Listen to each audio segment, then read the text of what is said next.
संतोष आपका स्वागत करता हूं आज के इस नए यूट्यूब के वीडियो में। आज बात करेंगे जो हमारा डिजीज का सीरीज चल रहा था इस नया चैनल डॉक्टर संतोष हेल्थ केयर इंटरनेशनल में। आज के जो इम्पोर्टेंट बीमारी है वो है ब्रोंकाइटिस।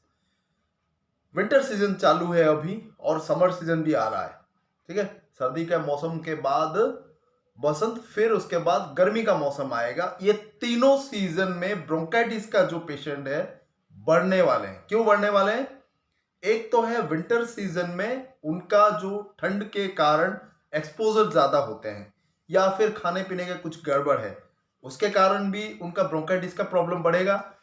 फिर उसके बाद जो बसंत ऋतु आ रहा है, फिर उसके बाद समर सीजन आ रहा है, तो उसमें जो हवा लगने के कारण या फिर समर सीजन में जो पानी के कारण होने वाले जो प्रदूषण, उसके इफेक्ट में ये तमाम चीजें ब्रोंकाइटिस बहुत ज्यादा बढ़ने वाला है। तो ये तीन सीजन जो सीरियली आ रहा है, तीनों में बहुत इंपॉर्टेंट रखता है बीमारी।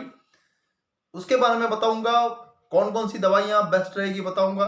एक्यूट और क्रॉनिक दोनों ब्रोंकाइटिस है। अभी उसको बहुत ज्यादा खांसी हो रही है और अस्थमेटिक का जो लक्षण है, उसके साथ साथ क्रॉनिक टेंडेंसी जिनको बहुत सालों से रहती आ रही है, हर सीजन में उनको होता है। तो ये एक्यूट क्रॉनिक दोनों के बारे में बताऊंगा और पोटेंसी के बारे में वीडियो के अंत में बताऊंगा। तो बिल्कुल आप बने रहिए मेरे चैनल में और इस वीडियो के साथ शुरुआत से लेकर अंत तक एक भी चीज मिस मत करिए, बहुत ही इंपॉर्टेंट होने वाला है। छोटे बच्चों से लेकर ओल्ड एज तक सबके लिए महत्वपूर्ण है ये दवाइयों के बारे में जानना। और बोरिक मेटेरिया मेडिका के जो रिपोर्टरी सेक्शन है उसके आधार पर मैं बताऊंगा आपको, उसका एक फोटो भी मैं दे दूंगा ताकि दवाइयों के बारे में जानना बहुत ही इजी हो जाए।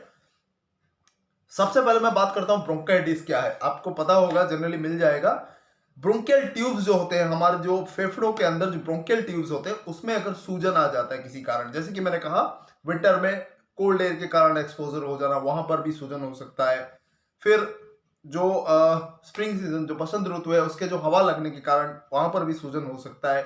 समर सीजन में आपने अगर पानी ठीक रंग से ना पिया, वहां पर मतलब बहुत ज्यादा गर्मी में आप आए और आइस कोल्ड वाटर आपने पी लिया, फ्रीज वाला पानी पी लिया, बाहर का पानी ठंडा पानी पी लिया, तो वहां पर भी आपको वो इन्फ्लेमेशन हो सकता है। वो बलगम जो अंदर है वहां पर इन्फेक्शन बढ़ के वो ब्रोंकाइटिस का रूप ले सकता है। या कभी कभी सर्दी जुकाम हो सकता है, फिर उसको आप एलोपैथिक सिस्टम की दवा जो है लेवोसेट्रिजिन, फेक्सोफेनाडिन वगैरह या एंटीबायोटिक्स वगैरह लेकर अगर आप सुखा देते हैं तो वो खांसी का रूप ले सकता है। तो जनरली ये जितने भी इन्फ्लेमेशन होता है, तो सिम्टोमेटिकली अगर हम बात करें कॉमन मैन के लैंग्वेज में, तो सांस लेने की जो तकलीफ है, ब्रेथलेसनेस, डिस्निया बोलते हैं, उसके साथ अगर खांसी बहुत ज्यादा रहती है, चाहे वो ड्राई हो या फिर गीली खांसी हो, वेट कफ हो, कुछ भी हो सकता है, तो दोनों का कॉम्बिनेशन आप ब्रोंकाइटिस बोल सकते हैं। Asthma plus cough equal to bronchitis, ऐसे सिम्टोमेटिकली आप ले सकते हैं। मगर मेडिकल लैंग्वेज में inflammation of the bronchial tubes, जो ब्रोंकियल ट्यूब्स होते हैं हमारे फेफड़ों के, उसके सूजन के कारण अगर कुछ बलगम जमा होता है और उसके जो खांसी वगैरह वगैरह सिम्टम्स, फाटिग होते हैं, बहुत ज्यादा वीक लगता है, पेशेंट उठ नहीं पाता, बोल नहीं पाता, सांस लेने तकलीफ, रात रात भर सो नहीं पाता, ये तमाम सिम्टम्स होते हैं, वो सब ब्रोंकाइटिस के अंदर आता है। अब हम बात करते हैं एक्यूट। अगर किसी को बहुत ज्यादा अभी अभी प्रॉब्लम हो रहा है तो that is this acute condition. Exposure पे आया, विंटर सीजन में अभी एक्सपोजर हुआ, अभी उसको चालू है, तो that is the acute case. उसमें क्या क्या दवाई दे? बोरिक के हिसाब से एक्यूट में जो इंपॉर्टेंट मेडिसिन है, मैं यहां पर आपको दिखा देता हूं, पढ़ के भी सुना देता हूं, आप लोग नोट कर लेना। सबसे पहला है एकोनाइट, फिर ब्रायोनिया, इटालिक साइजर में लिखा हुआ है ब्रायोनिया, फिर फॉस्फोरस, एंटेमटार्ट, फेरामफॉस, सैंगुइनरिया और पिलोकार्पस। ठीक है, ये दवाइयां हैं, सबसे इंपॉर्टेंट दिया गया ब्रायोनिया और फेरामफॉस, एंटेमटार्ट भी है।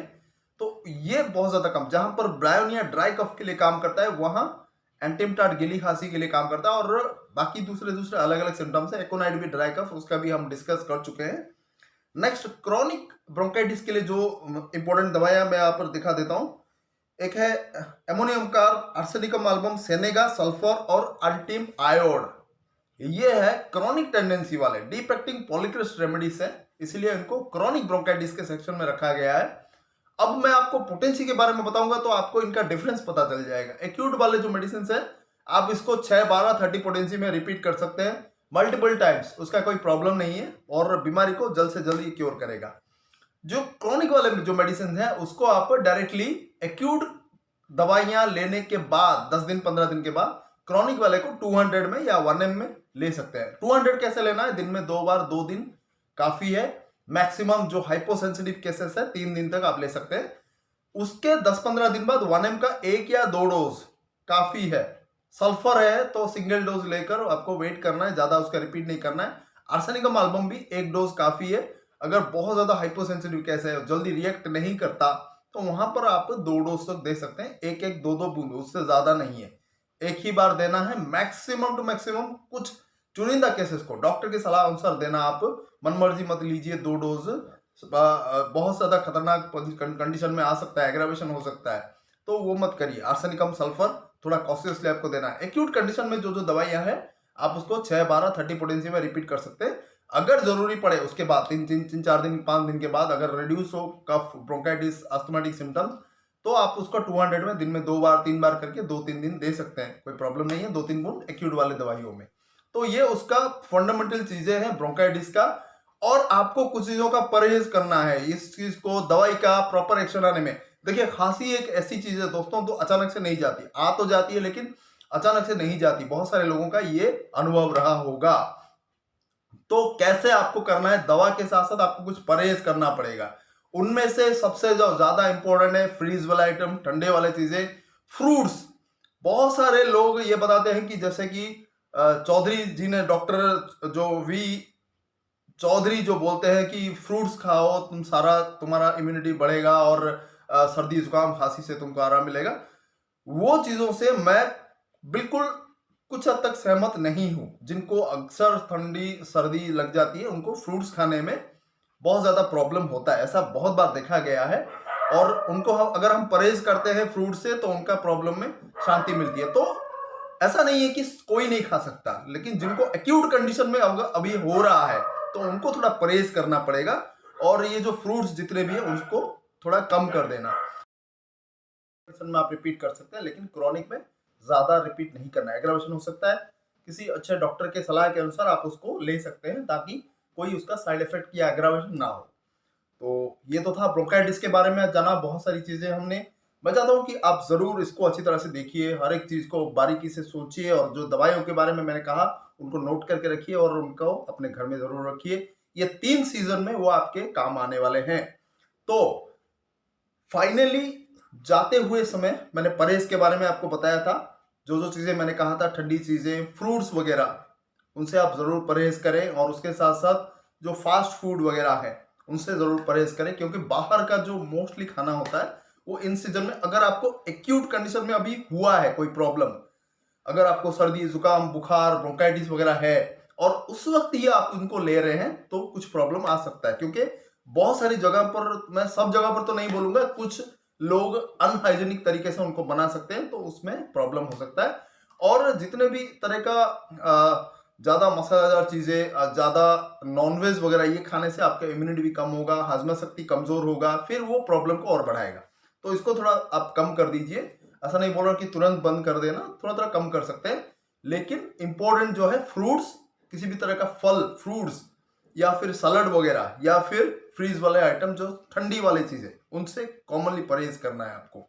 और रात को खास करके जो ज्यादा गैस करे उससे थोड़ा परहेज करना है आपको, ठीक है। तो इतना आप पालन करें। ब्रोंकाइटिस के साथ जो जो दवाइयां मैंने कहा वो लीजिए, बिल्कुल आपका सही होगा और खांसी जो है बहुत जल्दी आपका ठीक होगा। और तब तक के लिए बने रहिए मेरे दोनों चैनल्स के साथ। ऐसे ही बहुत सारे बेहतरीन वीडियोस में आने वाले दिनों में पेश करने वाला हूं, तो देखते रहिए और अपने दोस्तों के साथ जरूर शेयर करिए। तब तक के लिए नमस्कार।